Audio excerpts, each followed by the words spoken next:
Bismillahirrahmanirrahim. Assalamu alaikum. My name is Dr. Sabah Said, and today we will discuss a topic named extraction. So, coming toward extraction, it is defined as a specialized type of procedure of chemistry that involves the separation of different compounds on the basis of their relative solubility in two different immiscible solvents or liquids. Then comes कि हम extraction करते क्यों हैं. बच्चे extraction जो है ना एक complex pharmaceutical procedure है जिसमें एक्टिव फार्मास्यूटिकल इंग्रेडिएंट को रिमूव करते हैं हम क्रूड ड्रग से डिफरेंट सॉल्वेंट्स को यूज़ करके. और ये क्या होता है किस लिए, क्योंकि क्रूड ड्रग में जो है वो एक्टिव सब्सटेंसेस के साथ साथ बहुत सारे इनएक्टिव सब्सटेंसेस भी पाए जाते हैं.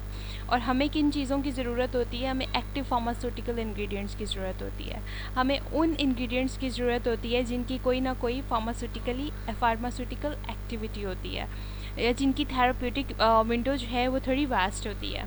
सो separation of medicinally active portion of plant or animal tissue from the inactive or inert components by using selective solvents is called extraction procedure. अब कुछ important definitions हैं extraction में. इसका एक मकसद तो ये है कि जितने भी गैर ज़रूरी चीज़ें होती हैं एक्सट्रैक्शन से वो निकल जाती हैं और जितनी ज़रूरी चीज़ें होती हैं वो एक साइड पे अलहदा हो जाती हैं. तो एक्सट्रैक्ट क्या है? Extracts can be defined as preparation of crude drugs which contain all the constituents which are soluble in the solvents. और सॉल्वेंट में कौन से कंस्टिट्यूएंट्स सोलूबल होंगे? जिनकी कोई ना कोई एक्टिव मॉइटी होगी या जिनकी कोई ना कोई एक्टिविटी होगी, फार्मास्यूटिकल एक्टिविटी. मार्क क्या होता है? Solid residue obtained after extraction. Extraction के बाद जो सॉलिड रेजिड्यू बच जाता है, जो मिलता है, दैट इज़ कॉल्ड मार्क. और मेंस्ट्रुम जो है वो क्या होता है जी? सॉल्वेंट जो हम यूज़ करते हैं एक्सट्रैक्शन को परफॉर्म करने के लिए. आप ये एग्जांपल ले लें कि अगर हमने जो चाय है उसको पानी में बॉयल किया है तो चाय में से जितने भी इसेंशियल्स हैं वो सारे निकल के पानी में आ जाएंगे. तो ये जो हमने पानी इस्तेमाल किया है ये इसे क्या कहते हैं? मेंस्ट्रुम कहते हैं. और जो चाय की पत्तियां रह जाएंगी जिनमें से सारे इसेंशियल्स निकल जाएंगे उनको हम क्या कहेंगे? मार्क कहेंगे. उसके बाद आते हैं जी कौन सी ऐसी थ्योरी है जो अप्लाई होती है एक्सट्रैक्शन करने के लिए. जी तो प्रिंसिपल ऑफ एक्सट्रैक्शन क्या है? सॉलिबिलिटी है. सॉलिबिलिटी किस तरह है बच्चे कि हम वो सॉल्वेंट इस्तेमाल करते हैं जिसमें सॉल्यूट जो कि इसेंशियल्स हैं वो मैक्सिमम जो है वो सॉल्युबल होते हैं. तो solubility is the maximum amount of a chemical that can be dissolved into another solvent at a given temperature. ठीक है. और ये क्यों एक्सट्रैक्शन की टेक्निक यूज़फुल क्यों है? आप ये देखें कि हम नमक को पानी में डिज़ोल्व करते हैं वो सारा डिज़ोल्व हो जाता है. ठीक है. हम नमक को किसी और सॉल्वेंट में डिज़ोल्व करेंगे वो डिज़ोल्व नहीं होगा. तो इट्स ऑल अबाउट सॉलिबिलिटी, जो कि एक सॉल्वेंट में ज़्यादा होगी, मैक्सिमम होगी, तो दूसरे सॉल्वेंट में कम होगी. इसी तरह चीनी को जब हम पानी में डिज़ोल्व करते हैं तो चीनी डिज़ोल्व हो जाती है पानी में, इतनी हद तक डिज़ोल्व हो जाती है कि उसका कोई ज़रा भी नज़र नहीं आता. और इसी तरह अगर चीनी को हम किसी और सॉल्वेंट में, ऑयल में डिज़ोल्व करने की ट्राई करेंगे तो वो डिज़ोल्व नहीं होगी. और अगर होगी तो उसके ग्रेन्स रह जाएंगे, फुली डिज़ोल्व नहीं होगी. तो दैट्स ऑल अबाउट सॉलिबिलिटी. और एक्सट्रैक्शन किसके ऊपर बेस करती है जी?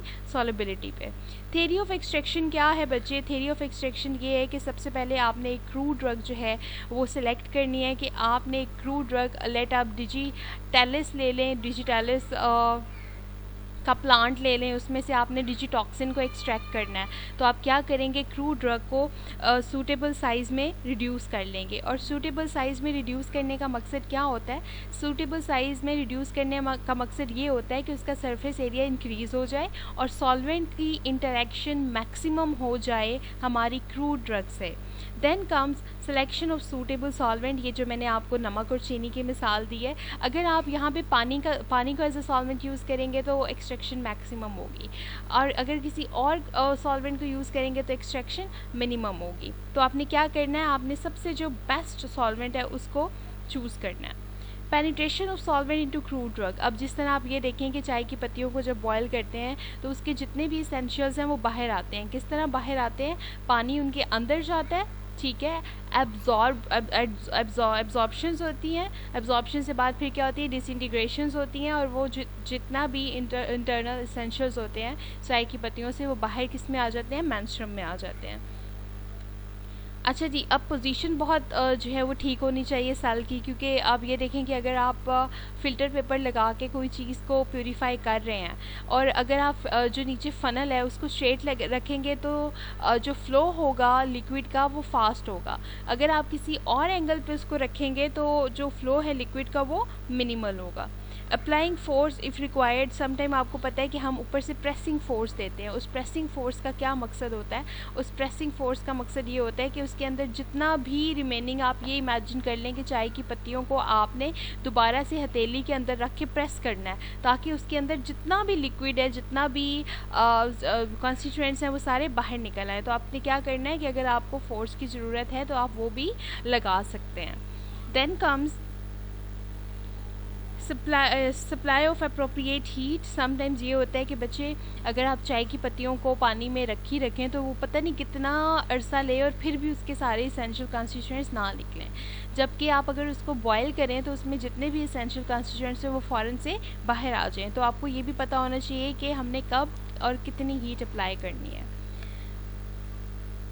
उसके बाद है जी इवेपोरेशन टेक्निक, जिसमें हम क्या करते हैं, प्यूरीफाई करते हैं ड्रग को। तो ये this is the theory of extraction. इसके 8 पॉइंट्स हैं, ये बहुत इंपॉर्टेंट है और आपको ये इसके 8 के 8 पॉइंट्स आने चाहिए और इनका रेशनल भी पता होना चाहिए कि अगर ड्रग का साइज़ रिड्यूस कर रहे हैं तो क्यों कर रहे हैं। Then comes ideal properties of the solvent. So ideal properties of the solvents are be highly selective for the compound to be extracted। जिस कंपाउंड को आपने एक्सट्रैक्ट करना है उसके बारे में आपको बहुत सेलेक्टिव होना पड़ता है, आपको उसकी ईच एंड एवरी आस्पेक्ट पता होना चाहिए। Not react with the extracted compound और with other compound in the plant material, इसको नॉन रिएक्टिव होना चाहिए, इसकी प्राइस कम होनी चाहिए, इन्वायरमेंट के लिए और इंसानों के लिए हार्मलेस होना चाहिए, कम्प्लीटली वॉलेटाइल होना चाहिए, वाटर के साथ मिक्सअप नहीं होना चाहिए और इसके अलावा क्या है जी, इसकी विस्कोसिटी जो है वो मिनिमल होनी चाहिए। ये एक हमारे पास डायग्राम है, इसको आपको अंडरस्टैंड करने में हेल्प करेगी कि what is the mechanism of extraction. ये हमारे पास प्लांट का सेल है, प्लांट का सेल मतलब कि क्रूड ड्रग है और उसके बाद ये हमारा ये बीकर में हमने सॉल्वेंट ले रखा है। तो सॉल्वेंट जो है वो क्रूड ड्रग के ऊपर इंटरैक्ट करेगा, एक्ट करेगा और इसके अंदर जितने भी एक्टिव कॉन्स्टिट्यूएंट्स हैं ये पर्पल डॉट के थ्रू दिखाए गए हैं। ये क्या करेंगे कि ये क्रूड ड्रग में से बाहर निकल के किस में आ रहे हैं, मेंस्ट्रुम में आ रहे हैं। अच्छा जी, कौन कौन से फैक्टर्स हैं जो एक्सट्रैक्शन के प्रोसेस को इफ़ेक्ट करते हैं? वो फैक्टर्स हैं जी, नेचर ऑफ द ड्रग, कि ड्रग की क्या नेचर है, क्रूड है, सॉफ्ट है, हार्ड है, किस फॉर्म में है, solvent, temperature, pH and particle size. ये डिफरेंट मेथड ऑफ एक्सट्रैक्शंस हैं, आपके सिलेबस में ये पहले 5 डिस्कस किए हुए हैं। तो जी इन्फ्यूजन है, decoction, digestion, maceration and percolation. Infusion क्या होता है? इन्फ्यूजन होता है जी method of extraction in which hot menstruum is poured on crude drug and allow them for suitable time, जिसमें हम एक क्रूड ड्रग के ऊपर हॉट मेंस्ट्रुम को पोर करते हैं। उसके बाद है जी decoction. It is a technique of extraction in which the drug is use in the form of powder और क्वार्ट्ज पार्टिकल्स, जिसमें ड्रग को क्या करते हैं जी, पाउडर या क्वार्ट्ज पार्टिकल्स की फॉर्म में होती है और उसको बॉयल करते हैं with water for certain period of time. Then आ जाता है जी maceration. Maceration is the process in which the extraction of drug is carried out by placing solid drug in contact with menstruum in a closed vessel. जिस तरह एक आप column ले लें और उसमें आप मेंस्ट्रुम भी डाल दें और एक क्लोज टाइटली पैक कॉलम में आप ड्रग भी डाल दें और फिर उसको प्रोसेस करें तो दैट वुड बी मैसिरेशन। और डाइजेशन क्या होगी जी, ये मैसिरेशन की तरह की होती है लेकिन इसमें हम हीट अप्लाई करते हैं। परकुलेशन क्या होती है जी, ये हम परकुलेटर में परफॉर्म करते हैं और साथ के साथ ड्रग एक्सट्रैक्ट करते जाते हैं और उसके बाद क्या होते हैं जी, साथ के साथ ही हम मेंस्ट्रुम पोर करते जाते हैं। कॉन्टीन्यूस हॉट परकुलेशन और सॉक्सलेट एक्सट्रैक्शन क्या होती है जी, इसमें सॉक्सलेट अपरेटस यूज़ करते हैं और सॉक्सलेट अपरेटस की डायग्राम आप लोगों ने बहुत नीट मार्कर से ड्रॉ करनी है और इसके जो हैं मार्क्स आपके 10 होंगे, ये 10 नंबर का आपका होगा जो आपने सॉक्सलेट अपरेटस ड्रॉ करना है। उसके अलावा आपने डाइजेशन और परकुलेशन, मैसिरेशन, इन 3 को आपने डिफ्रेंशिएट करना है। ये आप लोगों का टास्क है, ये टोटल 20 मार्क्स का होगा। डिफरेंस जो है वो आपका 10 मार्क्स का है और 10 मार्क्स आपने सॉक्सलेट अपरेटस ड्रॉ करना है। अच्छा जी, पहली टेक्निक जो है वो हमारे पास है इन्फ्यूजन। इन्फ्यूजन क्या होता है? इज़ अ प्रोसेस और technique of extraction which is usually use for soft nature of drug. जो सॉफ्ट नेचर होती है ड्रग्स की, उनके लिए इन्फ्यूजन की टेक्निक यूज़ होती है, so that the menstruum can easily diffuse into drug because of these drugs easily release their active constituents into the menstruum. ये देखें, एक सॉफ्ट ड्रग है, हमने इसको मेंस्ट्रुम के अंदर डिजॉल्व करके रखा है, और ये सॉफ्ट होने की वजह से क्या होगा, एब्जॉर्ब कर लेगी मेंस्ट्रुम को, और इसके अंदर जितने एक्टिव कॉन्स्टिट्यूएंट्स हैं उनको रिलीज बैक कर देगी किस में, मेंस्ट्रुम में। तो इसके लिए आपको अपरेटस क्या क्या चाहिए होगा जी? इसके लिए आपको बर्नर, फिल्टर पेपर और बीकर चाहिए होगा। सबसे पहले आप क्या करेंगे, आप इसके अंदर थ्योरी ऑफ एक्सट्रैक्शन अप्लाई करेंगे। थ्योरी ऑफ एक्सट्रैक्शन में क्या था कि आप सबसे पहले ये देखेंगे कि ड्रग की नेचर क्या है, फिर ये सॉफ्ट है, अगर सॉफ्ट नहीं है तो आपको इसको पीसीज में कट करना पड़ेगा। उसके बाद अगर ड्रग जो है सॉफ्ट नेचर की है तो आप इसको एक पोरस, जिसमें जैसे कह लेंगे मुस्लिन क्लॉथ होता है, उसमें आप इसको बाइंड करेंगे धागे के साथ और इसको सस्पेंड कर देंगे इन्फ्यूजन पॉट में। जिस तरह एक पोटली सी बनाते हैं, और लेट अगर कभी यखनी निकालनी हो तो पोटली में प्याज और ये अदरक, लहसुन वगैरह डाल के और उसको यखनी में डुबो देते हैं ताकि उसका अर्क निकल जाए। इसी तरह आपने क्या करना है, एक पोटली बनानी है और पोटली में जो क्रूड ड्रग है उसको डाल के सस्पेंड कर देना है किस में, मेंस्ट्रुम वाले बीकर में। उसके बाद मेंस्ट्रुम को आपने सूटेबल टेम्परेचर या उसको हीट करना है, कितने टेम्परेचर पे, 200 से 250 डिग्री सेंटीग्रेड में। कितने टाइम के लिए, 15 जो है वो मिनट्स के लिए। और उसके बाद जो आपको वो अर्क मिलेगा, जो मेंस्ट्रुम होगा, उसको आपने फ़िल्टर कर लेना है। इसकी एग्जांपल्स में क्या आता है जी, क्वासिया आता है और सेना आता है, जो एक्सट्रैक्ट प्रिपेयर करते हैं हम इन्फ्यूजन से। इसकी एक और एग्जांपल हमारे पास जी हर्बल टी भी है या कॉफ़ी भी है, जो हम इन्फ्यूजन से प्रिपेयर करते हैं। उसके बाद हमारे पास देखते हैं जी नेक्स्ट टेक्निक कौन सी है फॉर एक्सट्रैक्शन। जी नेक्स्ट टेक्निक ऑफ हमारे पास जो एक्सट्रैक्शन है that is decoction. It is the technique of extraction in which drug is use in the form of powder और क्वार्ट्ज पार्टिकल्स। क्वार्ट्ज पार्टिकल्स का मतलब होता है बड़े जो है रफ से पार्टिकल्स जो हों वो क्वार्ट्ज होते हैं, खुरदरे। These drugs are together boiled with water for certain period of time। ये आपको नज़र आ रहा है कि इसमें हम क्या करते हैं, इसमें बॉइलिंग करते हैं ड्रग के पार्टिकल्स की for like about 15 to 20 minutes, फिर इसको ठंडा करते हैं और फिल्टर कर लेते हैं। ये टेक्निक है जिसमें वाटर यूज होता है एज अ मेंस्ट्रुम। इसका सॉल्वेंट कौन सा है जी, इसका सॉल्वेंट है water. The drug has to undergo decoction, should be heat stable. अब आप हीट कर रहे हैं तो इसका मतलब है ये कि वो सब्सटेंसेस जो हीट को रेजिस्ट नहीं कर सकते, जो थर्मोलेबाइल होते हैं, उनकी हम डिकॉक्शन नहीं करेंगे। उसके बाद है drug is cut into small PCs. वही हम थ्योरी ऑफ एक्सट्रैक्शन इस पर अप्लाई करेंगे। और स्मॉल पीसीज में हम इनको क्यों कट करेंगे, इसलिए कट करेंगे ताकि जो सॉल्वेंट है और ड्रग के पार्टिकल्स हैं उनकी आपस में इंटरेक्शन मैक्सिमम हो सके और ड्रग का जो सरफेस एरिया है वो मैक्सिममली इंटरेक्ट कर सके सॉल्वेंट के साथ, जो कि क्या है, वाटर है। Now put all the PCs of drug in large beaker. अब आपने ये सारे यहाँ से छान के एक बड़े बीकर में डाल देना है और मेंस्ट्रुम जो है वो इसके ऊपर पोर करना है। आपने बर्नर जो है वो खोल देना है और हीट करना है जब तक कि इसको एक बॉयल ना आ जाए। और एक स्पेसिफिक टाइम के बाद आपने इसको ये जो आपको नज़र आ रहा है डायग्राम में, इस एक्सट्रैक्ट को आपने ठंडा करके फ़िल्टर कर लेना है। Filter is now ready to use an extract. और उसके बाद ड्यू टू इवेपोरेशन सर्टेन। अच्छा जी, अब बच्चे क्या होता है कि जब हम हीट करते हैं ना, तो जो हीट करने से जो सरफेस पार्टिकल्स होते हैं ना, उनकी एनर्जी बहुत ज़्यादा बढ़ जाती है। आपने देखा होगा कि कुछ पार्टिकल्स जो है ना वो बबल्स की शक्ल में ऊपर उबल रहे होते हैं, उनको बॉयल आ रहा होता है, ठीक है। तो वो जो पार्टिकल्स हैं ना, उनकी काइनेटिक एनर्जी बहुत ज़्यादा बढ़ जाती है। और काइनेटिक एनर्जी जब बढ़ती है तो काइनेटिक एनर्जी चेंज हो जाती है इनटू पोटेंशियल एनर्जी। तो जो सरफेस लेवल पे पार्टिकल्स होते हैं वो इन्वायरमेंट में चले जाते हैं in the form of vapours. किस वजह से, क्योंकि काइनेटिक एनर्जी कन्वर्ट हो जाती है जी पोटेंशियल एनर्जी में।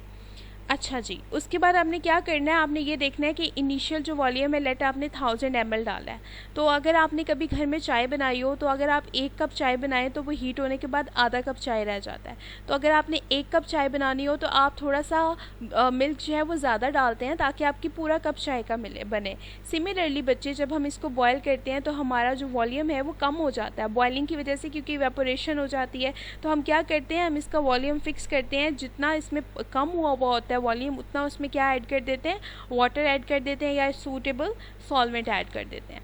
So that was all about decoction. और ये किसके लिए होती है बच्चे? ये ओट्स, बेरीज, लार्ज सीड्स के लिए होती है, और डेंस मटेरियल जो है उसको एक्सट्रैक्शन के लिए होती है। नेक्स्ट टेक्निक है जी हमारे पास डाइजेशन। डाइजेशन में क्या होता है जी? Digestion is a technique for extraction of active ingredient from crude substance. और इसको परफॉर्म कैसे कहते हैं जी? It is a modified form of maceration in which the extraction of drug is carried out by applying gentle heat to the substances. This method is applicable only to those drugs where gentle heat has no effect on drug but the solvent action of menstruum is increased. अब आपने ये जो आपके पास digestion में एक percolation का वो दिखाया हुआ है apparatus, ये आप लोग जितने भी apparatus हैं, एक तो Soxhlet apparatus है, एक percolator है, इसको आप लोगों ने अपने notes के अंदर draw करना है जी। मैसिरेशन क्या होता है? मैसिरेशन हमारे पास ये होता है जी, it is a method that requires prolong time. क्यों? क्योंकि इसमें हम ड्रग को सोक करके रख देते हैं फॉर अबाउट 2 to 14 डेज़, और ये सबसे लंबा मेथड है एक्सट्रैक्शन का, क्योंकि बाकी तो हीट अप्लाई की, इन्फ्यूजन की, डिकॉक्शन की, वो फ़ौरन से निकल आता है जी इसके अंदर जितने भी इसेंशियल्स होते हैं। लेकिन इसको क्या करते हैं? ड्रग को डिप करके रख देते हैं फॉर 2 to 14 डेज़, और इसके अंदर आप फिर थ्योरी ऑफ एक्सट्रैक्शन अप्लाई करते हैं। थ्योरी ऑफ एक्सट्रैक्शन अप्लाई करते हैं किस तरह? ड्रग को हम क्वार्ट्ज पाउडर में ग्राइंड कर लेते हैं, उसको एक पाउच में या पोरस क्लॉथ में पोटली बना के उसको डिप कर देते हैं किसके अंदर? मेंस्ट्रुम के अंदर। और उसके बाद कितने दिनों के लिए? 2 से 14 दिनों के लिए। और उसके बाद जब पूरा टाइम हो जाता है, जब हमें पता चल जाता है कि जी सारे जो इसेंशियल्स हैं वो इसमें से निकल आए हैं, तो हम इसको क्या करते हैं? हम इस पोटली को रिमूव कर देते हैं, और उसके बाद हम इसका वॉल्यूम मेकअप कर देते हैं। वॉल्यूम मेकअप क्यों करते हैं हम, वो मैं आपको रीज़न पहले बता चुकी हूँ, क्योंकि कुछ जो लिक्विड है उसका लॉस होता है, और उस लॉस को पूरा करने के लिए हम वॉल्यूम मेकअप करते हैं। टाइप ऑफ मैसिरेशंस कितनी कौन कौन सी हैं जी? मैसिरेशन जो है वो हमारे पास है maceration of organized drug, maceration of unorganized drug, और मल्टीपल मैसिरेशन। ये एक चार्ट बना हुआ है, आपको याद करने में हेल्प करेगा कि किस तरह मैसिरेशन का होल प्रोसेस जो है वो हम कैरी आउट करते हैं। मैसिरेशन ऑफ ऑर्गेनाइज्ड ड्रग में क्या करते हैं जी? ग्राइंडिंग करते हैं क्रूड ड्रग की। The drug is converted into quartz powder. उसके अलावा वही सेम प्रोसेस है कि आपने एक पोटली बना के उसको सस्पेंड करना है कुछ डेज़ के लिए, और उसके बाद उसको वॉल्यूम मेकअप कर लेना है। और रेशो जो है वो मेंस्ट्रुम की होनी चाहिए 1:10, जिसमें 1 is the ratio for drug and 10 is the ratio for menstruum. उसके बाद अनऑर्गेनाइज्ड ड्रग में आपने क्या करना है? आपने एक अनऑर्गेनाइज्ड ड्रग सेलेक्ट करनी है और इसको आपने कन्वर्ट कर लेना है पाउडर में। और इसकी एग्जांपल आप देख लीजिए कि अनऑर्गेनाइज्ड ड्रग कौन सी होती है, ऑर्गेनाइज्ड ड्रग कौन सी होती हैं। फिर जी हम देखते हैं कि हमारे पास मैसिरेशन की टाइप्स कौन कौन सी हैं। डबल मैसिरेशन होती है और ट्रिपल मैसिरेशन होती है। डबल मैसिरेशन में क्या होता है? अगर आपने एक दफ़ा एक ड्रग को पोटली बना के और रख दिया है, और उसके बाद उसका जितना भी अर्क है वो निकल गया है, उसके बाद आप उसी पोटली को फेंकेंगे नहीं, आप दूसरी दफ़ा फिर उसके अंदर मेंस्ट्रुम डाल के उसको प्रोसेस कर लेंगे। ये 2 दफ़ा हो गया। और ट्रिपल मैसिरेशन में क्या होगा कि आप 3 बीकर लेंगे बच्चे, और तीसरे बीकर में भी यही प्रोसेस मैसिरेशन का रिपीट करेंगे। तो that is all about triple maceration. उसके बाद आप इनको लेबल कर लेंगे A, B, C, और एक्सट्रैक्शन का प्रोसेस एक ही पोटली पे 3 दफ़ा रिपीट करेंगे। देन कम्स जी परकोलेशन। ये एक हमारे पास एक्सट्रैक्शन टेक्निक है जिसमें ग्राउंड ड्रग को हम एक इंक्लूज्ड वेसल में रखते हैं। ये आपको नज़र भी आ रही है जी वेसल, ये इस तरह की कॉनिकल भी हो सकती है और सिलेंड्रिकल भी हो सकती है। तो जी इस वेसल में हम अपनी जो है वो ड्रग को रखते हैं, यहाँ पर हम मेंस्ट्रुम इंसर्ट करते हैं, फिर हम यहाँ पे एक वॉश्ड सैंड होती है, फिर हम इधर इस लेवल पे मॉइस्चर ड्रग को रखते हैं, फिर कॉटन वूल होती है, और फिर परफोरेटेड डिस्क होती है। और यहाँ पे एक हम कलेक्शन बीकर रखते हैं जिसके अंदर हमारे पास ड्रग जो है वो या जो एक्सट्रैक्ट है वो निकल के आता है। तो एडवांटेजेस क्या है इसकी? ये इंक्रीज़ करती है surface area of the drug, क्योंकि आपको पता है जब हम ये एक फ्लास्क में, एक क्लोजली पैक फ्लास्क में ड्रग डालेंगे तो वो इनका एरिया ऑफ कंटेक्ट आपस में बढ़ जाएगा, किसका? ड्रग का और इसका मेंस्ट्रुम का। फिर हम क्या करते हैं जी? मॉइस्चर करते हैं क्रूड ड्रग को with the process that is called imbibition. The powder drug is kept in contact with little amount of menstruum for at least 4 hours। ये क्यों हम करते हैं? ये हम इसलिए करते हैं ताकि जो हमारी ड्रग है वो मैक्सिमम अमाउंट ऑफ सॉल्वेंट जो है वो एब्जॉर्ब कर ले, उसके जो पार्टिकल्स हैं उसको एब्जॉर्ब कर ले, और उसके बाद हम इसको कंटेनर में रखते हैं, इसमें पर्कुलेटर में रखते हैं। जो पाउडर है वो फिर स्वेल कर जाएगा। कभी आपने सेलुलोज का पाउडर देखा हो और जेलेटिन को देखा हो, जब उसको पानी में डालते हैं तो वो स्वेल हो जाता है। तो पर्कुलेटर दो किस्म के होते हैं जी, ओपन पर्कुलेटर एंड क्लोज पर्कुलेटर। जिसकी ऊपर वाली सरफेस ओपन होगी इस तरह की, वो ओपन पर्कुलेटर होगा, और जिसकी ऊपर वाली सरफेस क्लोज होगी इस तरह, उसको हम क्या कहेंगे? क्लोज पर्कुलेटर कहेंगे।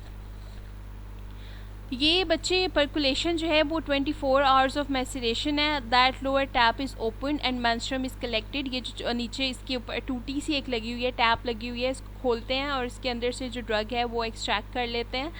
और इसके बाद जो है वही है, बाकी इसका जो लेबलिंग है वो आप लोग अपने नोट्स में कर लेंगे। ये मैंने आपकी असेसमेंट करनी है, ये आपका टेस्ट है, इसको आज ही कंप्लीट कर लें, और इसके मार्क्स जो हैं वो फिर इंशाल्लाह हम क्लास में ऐड अप कर लेंगे। आपको इसकी लेबलिंग भी यहाँ पे क्लियर नज़र आ रही है। यहाँ पे आप मेंस्ट्रुम डालेंगे, यहाँ पे वॉश सैंड। अच्छा, मैंने क्लास में बच्चे आप लोगों को बताया था ये वॉश सैंड और यहाँ पे वूल लगाने के क्या मकसद हैं, तो आप लोगों ने ये भी ऐड अप करना है कि ये जो है इनका क्या पर्पस क्या है, इनका ग्लास वूल का और मेंस्ट्रुम का।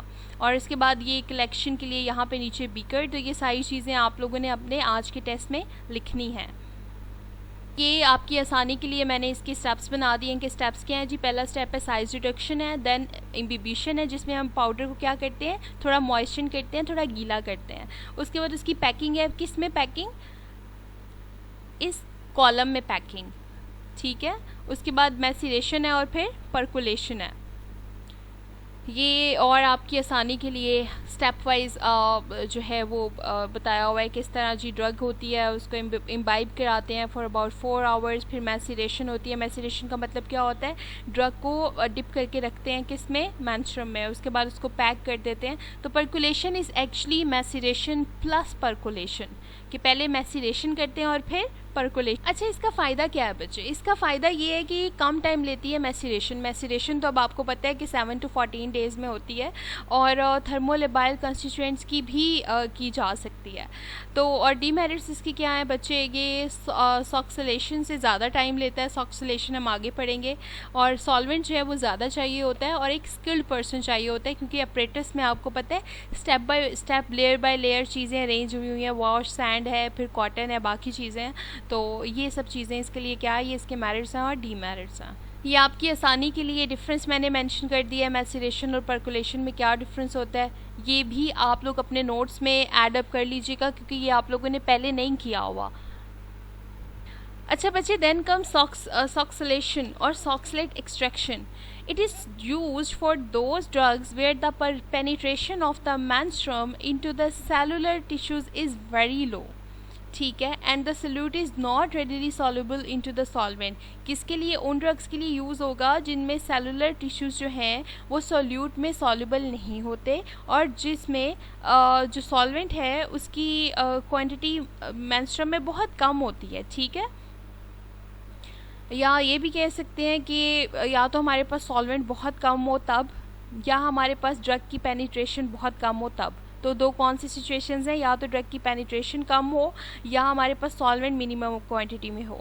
अगर जिसको अपनी नोट्स में सॉक्सलेट अपरेटस सही से नहीं समझ आ रहा बच्चे, वो यहाँ से देख के बना ले और उसको अच्छे से लेबल कर ले, ठीक है। इसमें हम क्या करते हैं, drug is include in a drug chamber.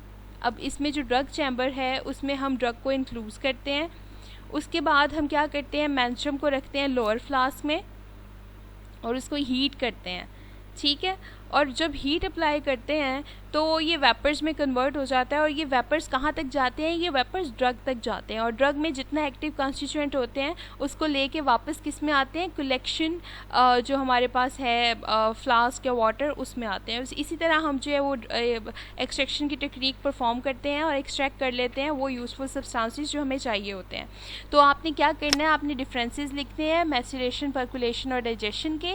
आपने सॉक्सलेट अपरेटस और पर्कुलेटर कैलकुलेटर ड्रॉ करना है विद प्रॉपर लेबलिंग, और आपने मुझे रेशनल बताना है कि ये जो सैंड हम लगाते हैं और कॉटन लगाते हैं परकुलेटर में, इनका पर्पस क्या होता है, ये हम क्यों लगाते हैं। तो ये आपका आज का टेस्ट है, इसको अपने नोटबुक पे कंप्लीट कर लें बच्चे, और इसके मैं मार्क्स लगाऊंगी। ये 20 मार्क्स का आप लोगों का टेस्ट है।